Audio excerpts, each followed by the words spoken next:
저희는 일상생활에서 알아두면 좋을 알기 쉬운 생활법령 이야기를 나눠볼 텐데요. 사업 중에서 가장 어려운 사업이 동업이다 이런 말이 있습니다. 뜻이 아무리 잘 맞고 친해도 그만큼 동업이 어렵다는 의미일 텐데요.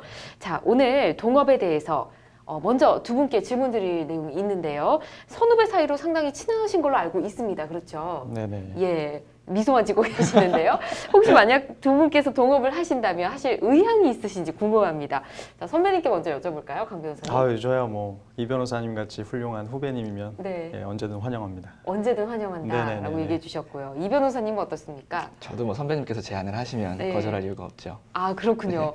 두 분은 뭐 이렇게 흔쾌히 동업을 하시겠다고 말씀을 해주셨는데, 뭐 동업을 하시는 분들 보면 뭐 어떤 분은 자금이 부족할 수도 있고, 어떤 분은 뭐 사업 노하우가 부족할 수 있어서 서로 윈윈 하기 위해서 동업을 하는 경우가 굉장히 많을 텐데요. 자, 저희가 생각하기로는 같이 일을 하면 다 동업이다라고 생각을 하거든요. 일단 이 의미가 맞을까요? 네, 동업에 대해서 말씀을 드리자면 예. 동업이란 2명 이상이 그 금전 예. 또는 그 밖의 재산, 노무를 출자해서 공동사업을 경영하는 것을 말합니다. 공동사업 어떻게 보면 알고 있는 의미가 많네요. 네네. 자, 동업하기 전에는 그리고 가장 중요한 부분일 텐데 계약서 반드시 작성해야겠죠? 예, 물론입니다. 동업 관계에서는 특히 법적인 분쟁이 자주 발생하는 편인데요. 그렇기 때문에 더더욱이나 꼭 꼼꼼하게 계약서를 작성해야 됩니다. 네. 어떤 사항들을 기재하는 게 좋을까요? 예, 동업계약서에 기재할 기본적인 사항들을 말씀드리겠습니다. 네. 먼저 동업계약서에는 동업을 하는 사업의 목적, 그리고 동업체의 명칭, 그리고 동업자의 기본적인 인적 사항, 그리고 주된 영업소의 주소지, 영업소의 소재지를 기본적으로 기재를 해야 될 것입니다. 그렇군요. 네. 알겠습니다. 그 외에 또 어떤? 네, 그 밖의 사항 또 말씀드리면 예. 계약서에 기재해야 될 중요 사항이 또 있는데요. 기본적으로 출자할 예. 방법, 동업자는 반드시 또 출자를 해야 되는데 출자 방법 및 출자 금액, 그리고 손익을 어떻게 분배할지, 손익 분배 사항에 대해서도 또 기재를 해야 할 것이고요. 예. 그리고 지분을 양도할 때는 어떻게 해야 할지, 지분 양도 사항에 대해서도 규정을 해야 합니다. 기본 사항, 동업자별 사항 이렇게 또 말씀을 해주셨고요. 네네네. 예. 그 밖에 또 마지막으로 말씀드리자면 동업계약이 어떻게 지속될지 또 어떻게 종료할지 그런 계약의 이제 존속 기한이라든지 예. 종료 사유를 또 동업계약서에 기재하는 것이 필요합니다. 그렇군요. 동업이다 보니까 뭔가 기재할 사항이 굉장히 많은 것 같습니다. 동업할 때 또 가장 궁금한 점이 아무래도 돈 문제이지 않을까 싶은데 자금만 되거나 아니면 출자금 없이 운영만 하는 계약도 있을 겁니다. 이 경우에 출자금은 누구 소유가 되는 건지 궁금하네요, 이 변호사님. 이때 사실은 동업 계약의 형태나 이게 어떤 구조로 들어가는 동업인지가 더 중요합니다. 예. 근데 조금 전에 말씀하신 것처럼 동업 계약서에 들어가야 할 내용도 굉장히 많고요.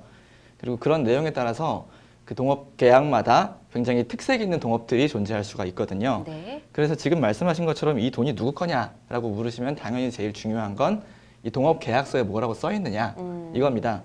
그런데 동업 계약서에 안 써놓는 경우가 항상 문제가 되겠죠. 그렇죠. 그래서 우리나라 민법과 상법에는 몇 가지 동업의 유형들을 규정을 해놓고 있어요. 그래서 일반적으로는 우리가 알고 있는 단순한 동업 그런 것들이 있고, 두 번째로는 뭐 합자회사 이런 네. 것들도 있고요. 세 번째로는 익명조합이라고 해서 조합원들의 일부는 돈만 쥐어서 출자를 하고, 그리고 업무수행 조합원이라고 하는 사람이 앞에서 드러나서 그 사람만 업무를 진행하는 조합의 형태도 있습니다. 모두 다 동업의 유형인데 네. 이제 결국 아까 질문하신 것처럼 누구 돈이냐라는 걸 물으시면 일반적으로 동업은 조합으로 보게 됩니다. 예. 그러면 조합은 그 조합 자체의 합유, 그러니까 조합 소유라고 보시면 되고요. 예. 두 번째로는 아까 말씀드렸던 익명조합 같이 조합원들이 외부로 드러나지 않는 형태의 동업이라면 드러나는 조합, 업무집행 조합원의 단독 소유로 되게 되는 것으로 법에 규정을 하고 있습니다. 그렇군요. 내용이 많이 복잡합니다. 네. 자, 그렇다면 수익 분배도 이 출자금에 따라서 달라지게 되는지 좀 궁금하네요. 어떨까요, 강 변호사님? 예, 먼저 원칙에 대해서 말씀드리겠습니다. 일단 원칙적으로 수익금 배분이나 손실금의 배분은 당사자 간의 동업계약 약정에 따르도록 돼 있습니다. 네. 따라서 당사자 정하기 나름이다. 이게 기본적인 원칙이고요. 다만 이러한 사항에 대해서 정해져 있지 않을 경우 그때는 이제 민법상 조합 규정이 준용이 돼서 일단 출자 가액에 비례해서 수익금이나 손실금이 배분되게 되는 것입니다. 그렇군요. 알겠습니다. 자, 동업 물론 잘 되면 좋겠지만 잘 안 될 경우도 있습니다. 이 동업을 파기해야 될 때가 오기도 하는데요. 이럴 때 뭐 그간의 비용은 어떻게 처리를 하면 좋을지 이 변호사님 좀 알려주시죠. 일단 이것도 마찬가지로 계약서에 어떻게 써 있는가가 중요합니다. 네. 그래서 계약서에서 이제 어떤 식으로 우리는 정리할 거야라고 정리가 되어 있다면 예. 그거에 따르시면 됩니다. 그러면 이제 그거는 우리가 만든 동업계약이기 때문에 그대로 가는 겁니다.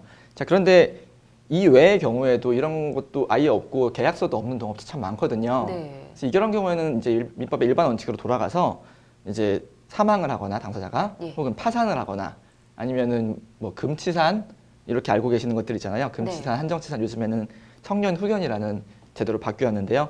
이제 그런 식으로 가거나 이제 그래서 당사자가 더 이상 경제 활동을 할 수 없는 경우가 되면 당연히 조합은 해지가 됩니다. 그리고 아까 말씀을 드린 것처럼 동업이 일종의 조합체로 된다면 조합체에서 탈퇴할 수가 있는데요. 모든 조합원, 모든 동업자가 탈퇴를 하게 되는 경우에는 또 해산이 되겠죠. 자, 이 경우에 이제 아까 질문하신 건 이제 그 돈이 어디로 가냐 이건데요. 아까 강 변호사님 말씀하신 것처럼 법에는 출자 가액에 비례해서 분배를 한다라고 되어 있어요. 예. 그런데 출자도 다양한 유형이 있잖아요. 예. 누구는 돈을 얼마를 지급을 합니다. 누구는 또 돈이 아니라 부동산을 지급을 하거나 하는 사람이 있고 누구는 또 노무를 지급할 수도 있어요. 네. 자, 그런데 각자 출자한 것들을 돈으로 환산을 해요. 그래서 이 부동산은 원래 얼마였지? 네가 낸 돈은 얼마였고 내가 낸 노무는 돈으로 따지면 얼마다라고 해서 그 비율에 따라 출자한 비율에 따라서 나머지를 정산을 하게 됩니다. 아, 그렇군요. 알겠습니다. 자, 마지막으로 동업으로 사업체를 운영할 때 꼭 알아둬야 할 사항이 있다면 좀 조언을 구하고 싶습니다. 강 변호사님. 예, 제가 드리고 싶은 말씀은 계약서를 꼼꼼하게 작성해라. 이 말씀을 꼭 드리고 싶습니다. 예. 사실 이 말은 참 변호사들도 항상 입에 달고 사는 말이기도 한데요. 생각보다 지키기가 쉽지가 않습니다. 특히나 동업 계약을 하는 이유는 당사자 간의 친분 관계에 기인하는 때가 사실 많거든요. 친한 사이끼리 뭐 계약서를 작성 안 하는 경우도 너무 많고요. 근데 그것이 바로 법률 분쟁의 씨앗이 되고 있습니다. 특히 동업 계약과 관련된 분쟁 사례들을 보면요. 다 처음에는 친하니까 그냥 좋은 게 좋은 거지 이렇게 넘어가서 동업을 시작합니다. 근데 나중에 뭐 사업이 잘 안 될 수도 있고요. 서로 간에 뭐 트러블이 생겨서 동업 계약이 깨지게 됐을 경우에 네. 계약서를 사실 제대로 작성하지 않아서 생기는 문제가 굉장히 많습니다. 그래서 제가 드리고 싶은 말씀은 일단 계약서를 최대한 쓸 수 있는 만큼 꼼꼼하게 작성해라. 그리고 만약에 그 기회가 된다면 예. 변호사에게 꼭 감수를 받아볼 것을 조언해드리고 싶습니다. 네, 저희가 방송하면서도 계약서를 엄청 많이 강조를 하는데 이 부분 동업에 있어서도 필수라는 거 꼭 기억해 주시고요. 동업이 아무래도 함께하는 일이다 보니까 더 꼼꼼하게 챙기고 신경 써야 할 것들이 많은 것 같습니다. 동업에 대해서 더 궁금한 점이 있으신 분들은 법제처 홈페이지 찾기 쉬운 생활법령에 가시면 좀 더 자세히 나와 있으니까 참고하시고요.